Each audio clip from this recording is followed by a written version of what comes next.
Hey guys, we have John Titus here, all the way from the USA. He's a great friend of mine. Very real, unfiltered, raw. Thanks. He's a man that will really speak his heart. He's got a very pure heart, and he means the best. And so, John, thank you for coming today. Listen, bro, I know you have a lot to say. I want to talk about two things, but it's all umbrellaed under one, which is the topic of pastors' kids. You know, being we're pastors' kids, right? And so we understand the pressure and the pleasure of being in that role.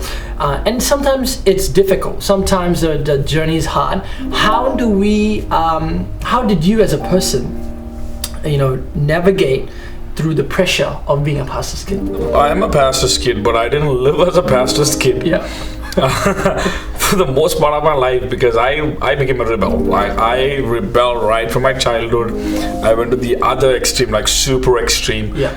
On the other side, the things that I did was crazy. You're super bad. I was super bad. Let me put it that way. I was the bully. I was the bad kid. I was the kid in the neighborhood that your parents said never ever associate with. Yeah. That's me. And your parents were ashamed of you. Oh yeah. Yeah. Oh yeah. I mean, I did nothing that made them so proud. So definitely. And let me start from one story, right? So you imagine where it went wrong, right? So I was like maybe, about 3-4 years old. People used to come in motorcycles to my church. I grew up in India, right? So Josh grew up in New Zealand. I grew up in India. Like two different lifestyles. Two different worlds, and two different kinds of parenting and whatnot. Yeah. So my style. People used to come to our church in a motorcycle. Yeah. Everyone had a motorcycle. Car was rare. Yeah. So a neighborhood boy where we were at, we couldn't afford to live in a very high area. So we lived in an area that is affordable living or even below the affordable living. So my neighborhood in itself wasn't that great too. So I grew up in a neighborhood that was a little, I don't know. Edgy. Yeah, let's put it that way. So a boy out there who's much older than me, at least he's 10 years older than me, taught me how to get the air out of the tires of those motorcycles. Yeah. But I'm a 3-year-old kid who does not understand what is air. Wow. What I know is you take a stick and you put it on the nozzle of the tire, and you push it, it'll make sound. Right. That's all it did, and I enjoyed it. By the time people come back from the service to take their motorcycle, they have flat tires. Wow. So it started right there, like 3 years old, 4 years old. I was the naughtiest kid. I was full of energy. Got beat up a lot? Yeah. Yeah. My parents, oh yeah, because they believed, again, my parents were the old school Pentecostal, where they believe that you don't spare spare the rod, just take the rod, just left and right. So I had a lot of it. I got a few hooks as well. Oh, one or two, man. I got bad, man. I got really worst ones, so one time, I still remember when I was a kid, I used to run around. We all sit on the floor, back in India. We don't sit on chairs. So as I was running, one day my mom was in so much pressure that I was running in the church. She got frustrated and she wanted me to sit. She held my hand. She pulled me down. This whole hand came off. Like it got dislocated. Yeah. The same story. Did you? Yeah, I was getting beat up, and then I think my dad jerked to this side, I jerked to this side, and my hand came off, bro. Yeah. I know what it's like. For a long time, I had a cast. Oh my God. I put it back on. Oh, you put it back on me. I couldn't put it back, bro. I was so young, so I put a cast for the next 40 days. I was going around with a cast. Oh my goodness. But that's the pressure my mom and dad also experienced, that their son, whom they are the leaders, but the son is running around here and there. And at the same time, we also did not have a proper Sunday school ministry back then in India. Right. So that most of the churches didn't have it, especially Pentecostal churches. The mainline churches had it, the Pentecostal churches, no, they didn't have a proper. So there was not children area. So I was pressured to sit in the church. That's another pressure, I should say, right from the beginning. Man, there was a Sunday service, there was a Sunday evening service, there was a Tuesday night service, there was a Wednesday night Bible study, there was a Thursday night carousel group, there was a Friday morning fasting prayer, there was a Saturday night preparatory prayer, and again Sunday morning and Sunday evening. And you're a pastor's kid, man, you have to be in everything, and pastor's wife also has to be in everything. Did the expectation kill you? It did. It drained me, brother. It drained me. So I had eyes that was watching me Yeah. Every time. That made you do stupid stuff. That made me, sometimes I wanted to be rebellious to the core. I mean, and that's how I think I turned to be a guy who was doing drugs and all of that, and got out of the Lord. Yeah. So you really weren't saved. Yeah.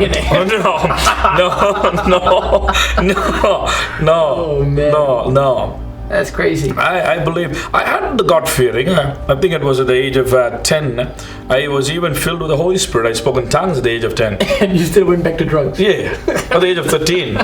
Because the pressure never changed. Yeah. There was not a culture of healing. There was a culture of condemnation. Yeah. There was a culture of accusation. There was a culture that was waiting for something bad to happen. And my parents also lived in fear. Wow. So that means we all lived in fear. The fear that affected my parents affected me. Wow. Fear will kill a man. Yeah. Fear that was in the house, that the church people, the leaders, the board. Yeah. Everything was not in favor of the pastor. It was all it was against. The pastor has to fight his position. So you felt like you had to perform, you couldn't make mistakes, and as a result, you kind of you deviated from God. See, I would say the circumstances in my life from the beginning, I did bad things. But as I said, I started at the age of 3 without even knowing that I was getting the air out of the tires. It was just a sound that was coming out. I was doing a bad thing. Somebody taught me the bad things.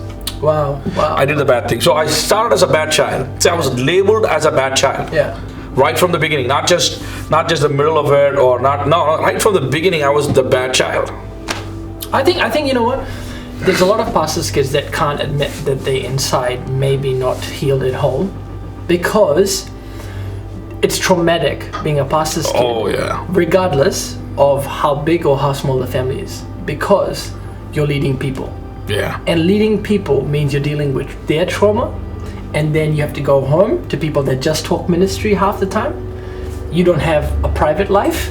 No. And so you don't have a personal life. And so what happens is you mentally have to be wired, or you develop in a certain way to handle those issues that people go through. What is the biggest thing for guys you feel as a male pastor's kid could be the issue they run to, or the person they run to, or the thing they run to alleviate their pressure and to get rid of their stress? I'm going to start from kids first of all.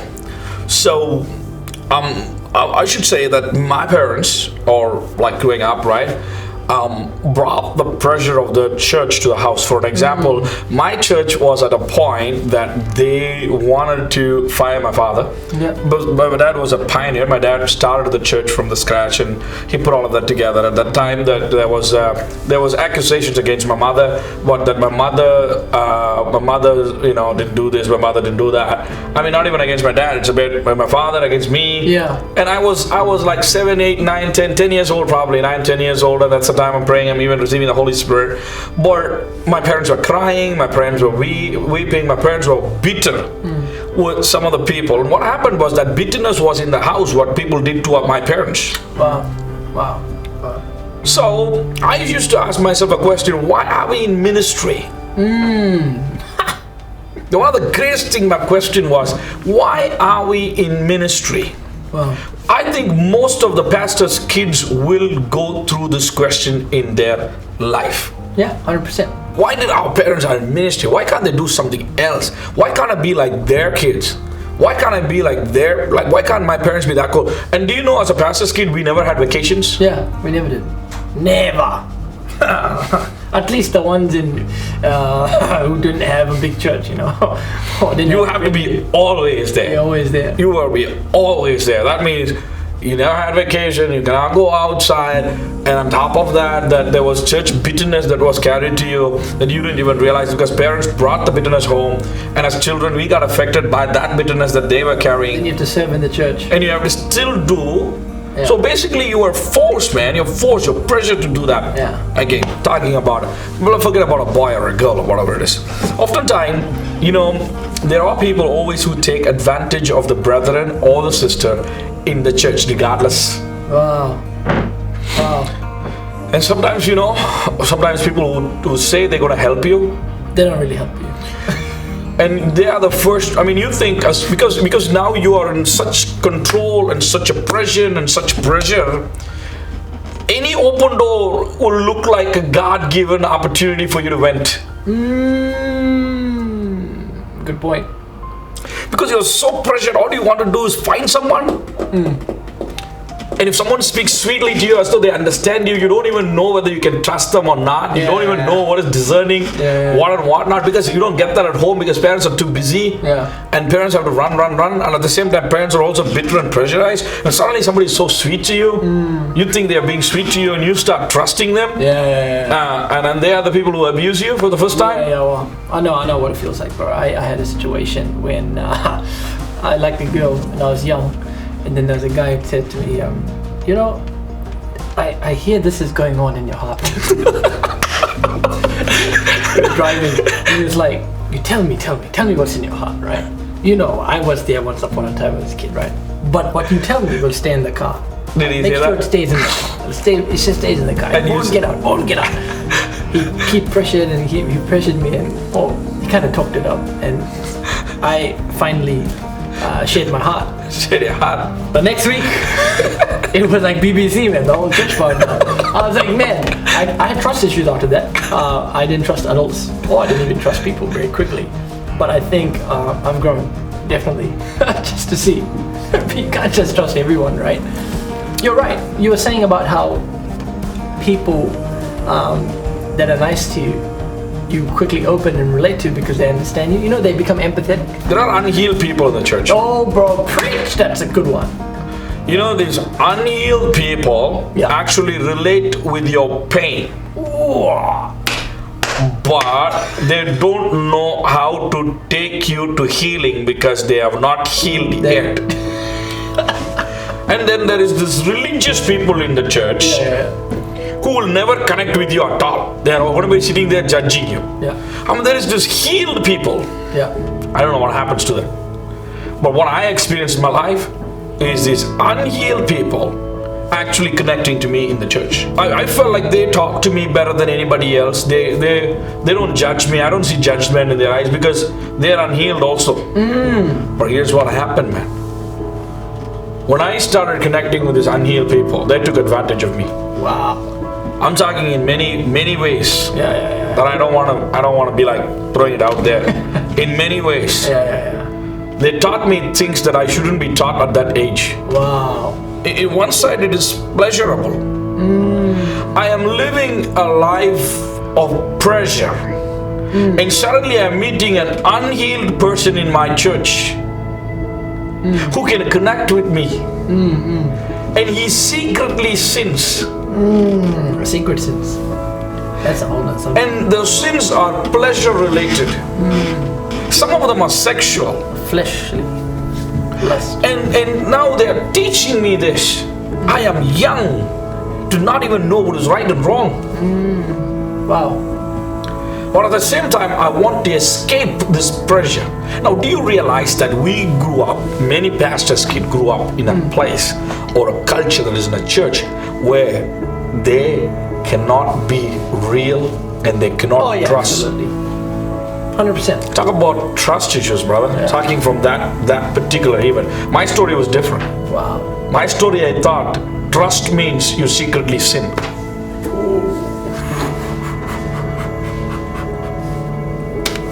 Is that right? Because I trust you with my sin. Woo! And people will cover sin, but they won't expose each other and sharpen each other. But they don't make you grow. They won't make you grow. Because they're also secret in the church. And that's what leads to religious people. Parents don't see it. Pastors could not see it sometimes. So times change now. In 2020, the whole world is different. It's not 1987, 1977. It's not even 1947. It is 2020 soon. And the whole globe, the whole world, and the way we interact with each other, like we are exposed to stuff that our parents are never exposed to. And now we have to process it. And I think the problem is our parents may not have the capacity to converse at a level to help us because they never experienced it themselves. They never had to. They never had to. And it's not their fault that they can't talk to us. They just don't know how to communicate to us based on those issues. And therefore they rely on the school system to educate us, thinking that it's going to be accurate. Yeah, there used to be the school systems that helped you, but not anymore. No, it's the internet now. It's YouTube now. Now it's even weird, you know. We're seeing weird things out there, you know. If you ask me about my identity, I was messed up, man. Yeah. Anyone who was abused in life is messed up. Yeah. And you don't talk about it, do you? Yeah, you're right. And many times we don't realize, and even as pastors, they couldn't trust someone else to counsel their children because they don't even know whom they can trust to release their children into. It's good. Right? Very good. Trust me, where is the trust circle for a pastor's family? Wow. Who they can really be real with. Who they can be really Define real with. trust. A trust is place where you are real and where you can be vulnerable. Not even real, brother. Vulnerable. You know what I think as trust is? Imagine you're a soldier. Yeah. Or you're a warrior. You're wearing an armor all the time because you need to. But there is a time you come into a room. And you take it out. You want to take your armor off. That's good, bro. Like Jonathan David. You want to rest in that room without your armor for a while. Without being hurt, without being judged, without being condemned. Then you feel safe. Wow. It's deep. Where you say, hey, I want to be, just talk to you, friend. I want to be there. Just speak what I'm going through in my life. And if what all we had this person in our life, brother, I don't think so you and I would have had those journeys of trust issues and how this trust issue actually affects the way we see God. Wow. It's good. It's good. Because you only see what is in you. Wow. And what is in you affects the way you see. Wow. And we growing up in a religious, we felt condemned more than we are loved. Wow. People tell you Jesus loves you, but as the church, do we love the sinners? Do we love those who do things at a young age? If you catch a guy kissing in your church, what are you going to do, brother? Oh, bro. I'd have to love them and help them and get, process. I thought you need to take them to the board and you need to just... No, brother, is that now we want to make sure, man, that because we have one bad guy in the church, that all guys are going to become bad. So now what we're going to do is we're going to isolate that one guy for the goodness of the 99. Wow. But here's where God says, I will go for the one, not the 99. Because we want to have a perfect church. Yeah, we want a perfect church. The church is never going to be perfect. I don't know. At least people can fake it, brother. Yeah, people can fake it. I think that's where religion comes. That's where religion comes, brother. Yeah. And I think the pressure right here, and this is where we're living, and I think it is high time. The religion is not now. Religion has been there for years. Wow. What stops the revival? Religion stops the revival. Wow. That's a whole nother message, guys. But I'm going to come back with part 2. And I want to talk about something very unique.